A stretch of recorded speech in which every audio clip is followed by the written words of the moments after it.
السلام عليكم ورحمة الله وبركاته. الحمد لله نحمده ونستعينه ونستغفره ونعوذ بالله من شرور أنفسنا ومن سيئات أعمالنا. من يهد الله فلا مضل له ومن يضلل فلا هادي له. ونشهد أن لا إله إلا الله وحده لا شريك له وأشهد أن سيدنا وسندنا ومولانا محمدا عبده ورسوله الذي أرسله بالحق بشيرا ونذيرا وداعيا إلى الله بإذنه وسراجا منيرا. فقد قال الله تعالى في كلامه المجيد والقرآن الحميد: أعوذ بالله من الشيطان الرجيم. بسم الله الرحمن الرحيم. وإذا قيل لهم آمنوا بما أنزل الله قالوا نؤمن بما أنزل علينا ويكفرون بما وراءه وهو الحق مصدقا لما معهم. قل فلم تقتلون أنبياء الله من قبل إن كنتم مؤمنين. فقال النبي صلى الله عليه وسلم: المرء مع من أحب، أو كما قال النبي عليه الصلاة والسلام. وقال الشاعر: दिल की सूरज रो रही है हम लोगों के सामने, रोज हशर में क्या जवाब दे मुस्तफा की सामने। আজ করবো না করবো কালি, এইভাবে দিন গেল খালি, কেমন করে হিসাব দিব নিকাশ যদি চাই। দিন ফুরায়ে যায় রে আমার, দিন ফুরায়ে যায়। আল্লাহ তাআলা দরবার লাখ লাখ শুকরিয়া যে আল্লাহ পাক রব্বুল আলামিন আমাদেরকে জুমাদিউল উলা মাসের প্রথম জুমায় যে আল্লাহ পাক রব্বুল আলামিন আমাদেরকে হাজির করলেন, উপস্থিত করলেন। ও আল্লাহ শুকরিয়া আদায় করি সকলে আলহামদুলিল্লাহ। ওই নবীজির উপর দরুদ পড়ি যিনার উপরে আল্লাহ তার ফেরেশতা সমস্ত সৃষ্টিকুল যে নবীর উপর দরুদ পড়ে, আমরা আমাদের স্ব স্ব ভাষায় স্ব স্ব জবানে ওই নবীজির উপর একবার দরুদ পড়ি সবাই সাল্লাল্লাহু আলাইহি ওয়াসাল্লাম। সম্মানিত মুসলিয়ানে কেরাম, আমরা ধারাবাহিকভাবে আলোচনা করতেছিলাম সূরাতুল বাকারা থেকে। আজকে 51 নম্বর আয়াত থেকে আজকের আলোচনা। যে আল্লাহ পাক রব্বুল আলামিন বলেন: ওয়াইদা কিলা লাহুম আমিনু বিমা আনজালাল্লাহু ক্বালু নুমিনু বিমা উনজিলা আলাইনা ওয়া ইয়াকফুরুনা বিমা ওয়ারাআহ। আর যখন তাদেরকে বলা হয় আল্লাহ যা নাজিল করেছেন তাতে ঈমান আনো, তারা বলে আমাদের প্রতি যা নাজিল হয়েছে আমরা কেবল তাতে ঈমান আনি। তাহলে আল্লাহ পাক রব্বুল আলামিন কুরআন, তাওরাত, জাবুর, ইনজিল এগুলো যেগুলো নবী রাসূলদের হাতে এসেছে, এগুলো দুনিয়ার মানুষের কি পথ দেখানোর জন্য। 104খানা সহিফা, 100খানা সহিফা, 4খানা বড় কিতাব, তাওরাত, জাবুর, ইনজিল, কুরআন নাজিল। তাহলে আর যখন তাদেরকে বলা হয় আল্লাহ যা নাজিল করেছেন তাতে ঈমান আনো, তারা বলে আমাদের প্রতি যা নাজিল হয়েছে আমরা কেবল তাতে ঈমান আনি, অথচ এর বাইরে যা কিছু আছে সব কিছুই তারা অস্বীকার করে। তাহলে এই নবীর উম্মতেরা এরা কি ইহুদি বলেন, খ্রিস্টান বলেন, আহলে কিতাব বলেন, যে এদেরকে যখন বলা হয় আল্লাহর কিতাবে যা আছে এগুলো কি করো, এর উপর ঈমান আনো, তখন তারা বলে আল্লাহ আমাদের উপর যেটা নাজিল করেছে এটা বাদ দিয়ে আর অন্য কোনোটার উপরে ঈমান আনবো। তাহলে আমরা মুসলমান, আমরা জানি 100খানা সহিফা, 4খানা কি বড় কিতাব, সবগুলোর উপরই আমাদের ঈমান আনা লাগবে। আহলে সুন্নাত ওয়াল জামাতের আকীদা মতে আসমানে যত কিতাব আছে সবগুলো কি বরহক বা সত্য, এর উপর আমাদের ঈমান আনতে হবে। যদি কেউ বলে যে আমরা শেষ নবীর উম্মত, আমাদের উপর শুধু কোরআনই নাজিল হয়েছে, বাদ বাকিগুলো আমরা মানি না, মানতে পারি না, এরকম যদি ঘোষণা দেয় তাহলে সে কি একেবারে কাফের হয়ে যাবে। কারণ আসমানি যত কিতাব আছে সবগুলোর উপর আমার আপনার ঈমান আনতে হবে। وَهُوَ الْحَقُّ مُصَدِّقًا لِمَا مَعَهُمْ قُلْ فَلِمَ تَقْتُلُونَ أَنْبِيَاءَ اللَّهِ إِنْ كُنْتُمْ مُؤْمِنِينَ। যদিও তা সত্য এবং তাদের নিকট যা আছে তার সত্যায়নকারী, তাহলে মনে করে মুসা আলাইহিস সালামের উম্মতের কাছে কি আছে? তৌরাত আছে। তাহলে তৌরাতের উপর শুধু ঈমান আনলে হবে না, আসমানি যত কিতাব আছে সবগুলোর উপরই তাদের কি করা লাগবে? ঈমান আনা লাগবে। ওয়াল হাক্কু মুসাদ্দিকান লিমা মাআহুম কুল ফালিমা তাকতুলুনা আমবিয়া আল্লাহি ইন কুনতুম মুমিনিন। বলুন, যদি তোমরা মুমিন হয়ে থাকো তবে কেন তোমরা অতীতে আল্লাহর নবীদেরকে হত্যা করেছিলে? বনী ইসরাইলের ভিতরে ইহুদিরা হাজার হাজার নবীকে তারা কি করেছে? কতল করেছে। যে নবী আসছে মানুষদেরকে আল্লাহর সঙ্গে মিলিয়ে দেওয়ার জন্য, সমস্ত নবী রাসূল কেউ বলে নেয় যে তোমরা মুক্তির পায়ে সিজদা দাও। সমস্ত নবী রাসূল এসেছে যে তোমরা কি করো? ইয়া কওমি ইবুদুল্লাহ মা লাকুম মিন ইলাহিন গায়রু, যে তোমরা কি করো? এক আল্লাহর উপর ঈমান আনো, গায়রুল্লাহর কাছে তোমরা যাও না। এই দাওয়াত সমস্ত আম্বিয়ায়ে কেরাম এই দাওয়াতই দিয়েছে। এই বনী ইসরাইলরা অনেক নবী রাসূলকে তারা কি করেছে? হত্যা করেছে। বর্তমান জামানায়ও আমরা যে দেখতেছি যে ফ্যাসিবাদ যে সরকার, হাসিনা সরকার, এও কি আলেমদেরকে জেলখানায় ভরেছে, অনেকগুলো মানুষকে, নিরপরাধ মানুষকে কি করেছে? তারা ফাঁসির কাস্টে তুলেছে। তাহলে ইহুদি বলেন, খ্রিস্টান বলেন, এই উম্মতেরা তারা যেভাবে কি করেছে? মানুষ মেরেছে। যে বর্তমানেও যারা ফাঁসিবাদ সরকার, এরাও কি করতেছে? নিরপরাধ মানুষদেরকে তারা কি করেছে? জেলখানায় দিয়েছে। বড় বড় আলেম ওলামাদেরকে জেলখানায় রিমান্ডে মারতে মারতে ভালো সুস্থ মানুষকে হুইল চেয়ারে তুলেছে। নাউজুবিল্লাহ। যেগুলোর জবাব অবশ্যই একদিন না একদিন দেওয়াই লাগবে। যে দুনিয়া তুমি কি ভারতে, ইন্ডিয়ায় চলে যায় ব্যস্ত বাড়ির মনে করো, কিন্তু আল্লাহর জমিন, আল্লাহর আসমান থেকে তুমি ভাঙতে পারবে না।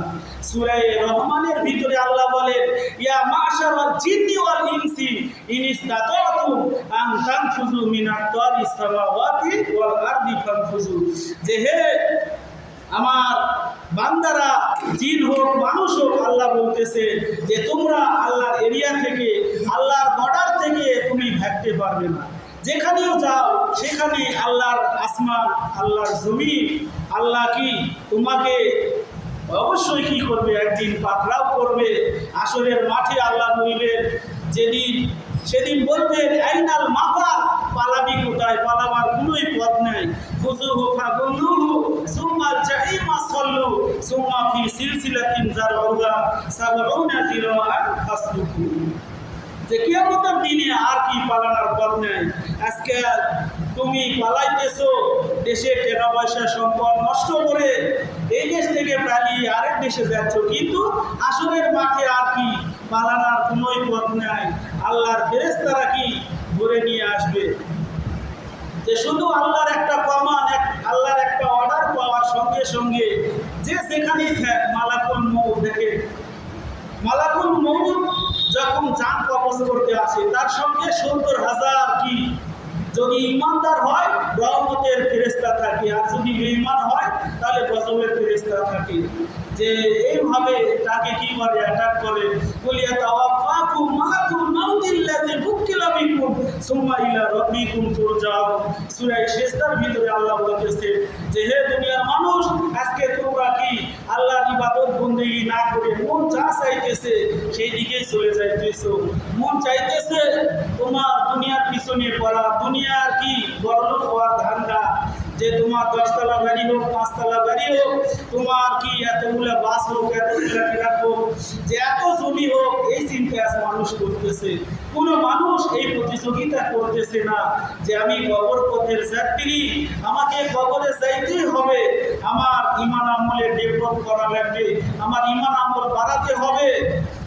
কিন্তু আজ কোনো মানুষ এই চিন্তা করে না। তাহলে বনী ইসরাইলকে সতর্ক করার জন্য আল্লাহ পাক অগণিত নবী দিয়েছে, অথচ তারা নবীদেরকে হত্যা করেছে। নবীদেরকে হত্যা করেছে। আবার এই বাংলাদেশে অনেক জায়গায় দেখা যায় ইমামকেও মানুষ কি করে, ইমামকেও অ্যাটাক করে, হামলা করে, ইমামকে অনেক জায়গায় জানে মারে, আবার অনেক জায়গায় কি হাত পা ভেঙে ফেলায়। যে আমার দলের উপরে কথা বলছিস, তোর আর কি বেঁচে থাকার কোনো অধিকারই নেই। তাহলে চিন্তা করে দেখেন, নবী রাসূলকে যেভাবে এই ইহুদি খ্রিস্টানরা কি করতেছে, কতল করে দিতেছে। কতল মানে কি, নিয়ত হত্যা, মার্ডার করে দিয়েছে। ঠিক আজ আমরাও কি আলেমদেরকে কি মনে করি, শত্রু মনে করি। যে আলেমরা কি শত্রু নয়, আলেমরা হলো আহলে হক উলামায়ে কেরাম, হলো এই নবীর উম্মতের কি বন্ধু। যদি কেউ বন্ধু না ভাবতে পারে তাহলে তার কি কপাল খারাপ আছে। আলেম ওলামা কোনোদিন মানুষের শত্রু নয়, আলেমরা মানুষের বন্ধু। আলেমরা চায় যে সবাই একই জান্নাতে আমরা থাকি, একই জান্নাতে থাকি, একই জান্নাতের পরিবেশে আমরা থাকি, একই মুসলমান ভাই ভাই। যে আমি এক দল করতে পারি, আরেকজন আরেক দল করতে পারে, এই বিভেদ কেন আমাদের ভিতরে? আমরা একই নবীর উম্মত, একই কি আল্লাহর বান্দা, আমাদের কি কেবলা এক, আমাদের কি কাবা এক, আমাদের নবী এক, তারপরেও আমরা এক করতে পারতেছি না। যে আজকের দলে দলে ভাব হয়ে গেছে। তাহলে আল্লাহ বলতেছে যে বনী ইসরাইলেরা তারা কি করত, তারা তাদের নবীকে হত্যা করে ফেলাইত। এরপরে আল্লাহ বলতেছেন 92 নম্বর আয়াতে, ওয়ালাকাদ জাআকুম মূসা বিল বাইয়িনাতি সুম্মা তাখাত্তুমুল ইজলা মিন বাদিহি ওয়া আনতুম যালিমুন। অবশ্যই মূসা তোমাদের কাছে স্পষ্ট প্রমাণ সহ এসেছিলেন, অথবা তোমরা তার অনুপস্থিতিতে গোবৎসকে উপাস্য রূপে গ্রহণ করেছিলে, বাস্তবিকই তোমরা সাবি। তাহলে মূসা আলাইহিস সালাম তৌরাত নিয়ে এসেছেন, তৌরাতের কথা মানুষদেরকে বলতেছে। এই তৌরাত নিতে যাবে মূসা আলাইহিস সালাম, তার আগেই তার ভাই হারুনকে তার কওমে রেখে গেল। হারুন আলাইহিস সালাম বললেন যে তোমরা এক আল্লাহর ইবাদত করো, কিন্তু এই সূরা তাহার ভিতরে আছে শয়তান কি, শয়তান একটা কি করলো, একটা বাছুর বানালো। মানে জিবরাইল আলাইহিস সালাম যে জায়গা দিয়ে কি করে হেঁটে যায়, ওই জায়গা থেকে কি হয়, ওই বালু থেকে ঘাস জন্মায়। তখন ওই বালুগুলো নিয়ে সে একটা বাছুর তৈরি করলো, সামরি। আর এই বাছুর বানানোর পরে এই বাছুরের ভিতরে কে ঢুকলো, শয়তান ঢুকলো।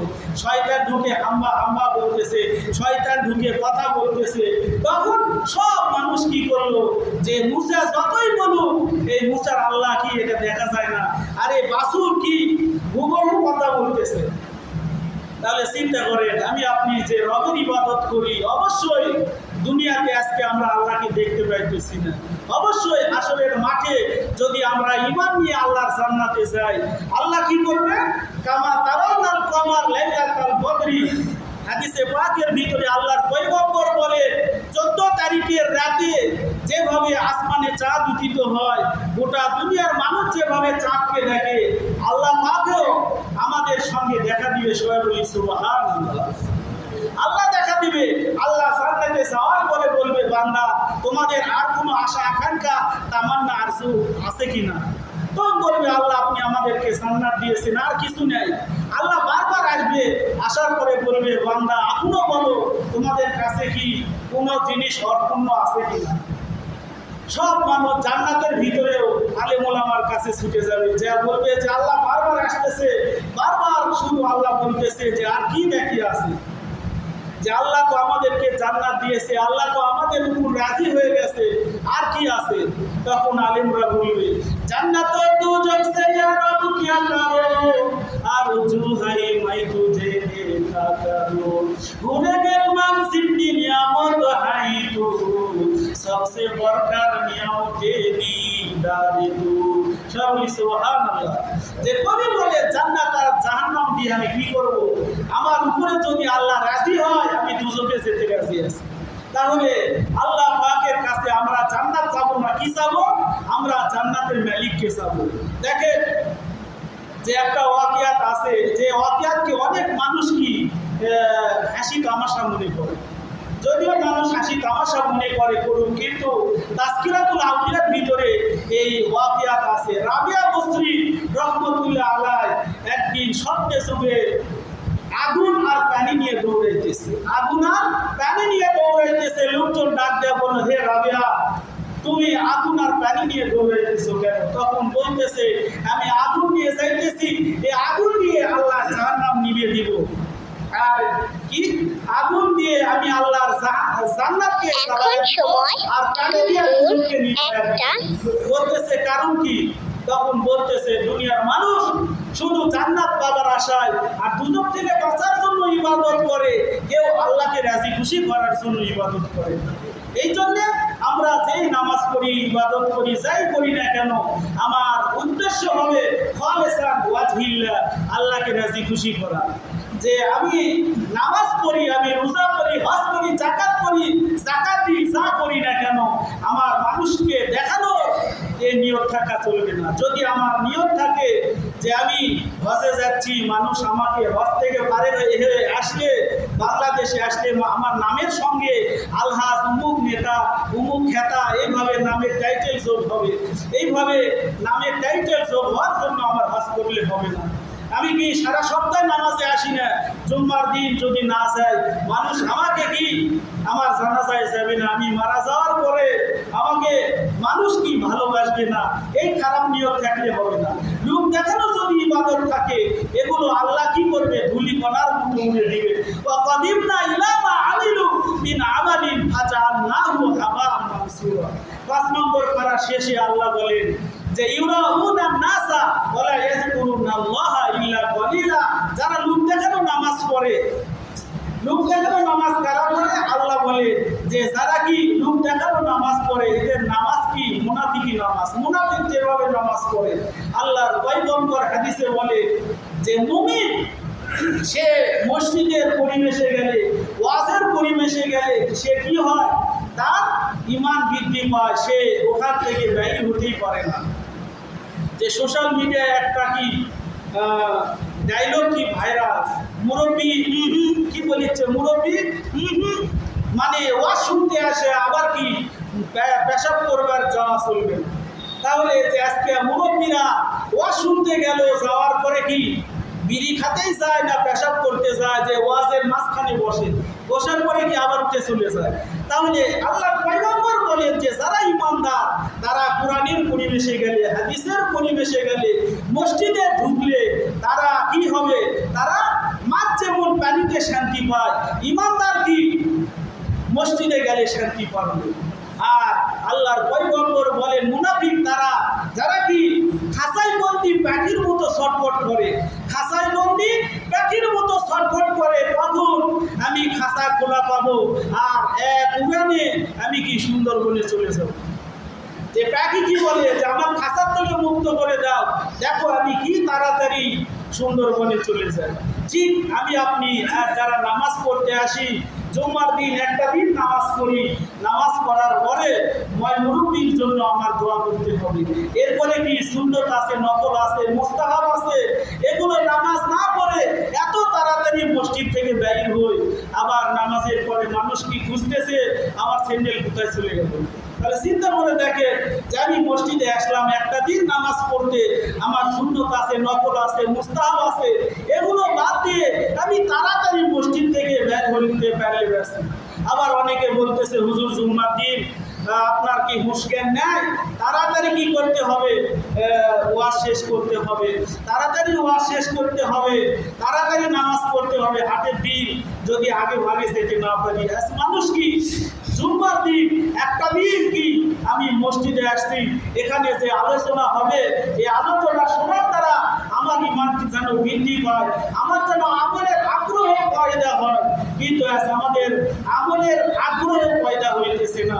বাংলাদেশে এত ওয়াজ হয় দিনের 12টার থেকে নিয়ে রাতের 12টা পর্যন্ত, আবার কি অনেক জায়গায় সারা রাত ওয়াজ হইতেছে। যে এত ওয়াজ হয়, তাবলীগ জামাতের ভিতরে ওয়াজ, তাবলীগের ওয়াজ, পীর বিরোধীর ওয়াজ, এত ওয়াজ নসিহত চলতেছে, কিন্তু আমরা কি আমরা ওয়াজ চলতেছে, বক্তার পকেট ভারী হইতেছে, বক্তার গাড়ি বাড়ি সব হইতেছে, কিন্তু আমাদের ইমান আমলের কোনো খবর নেই।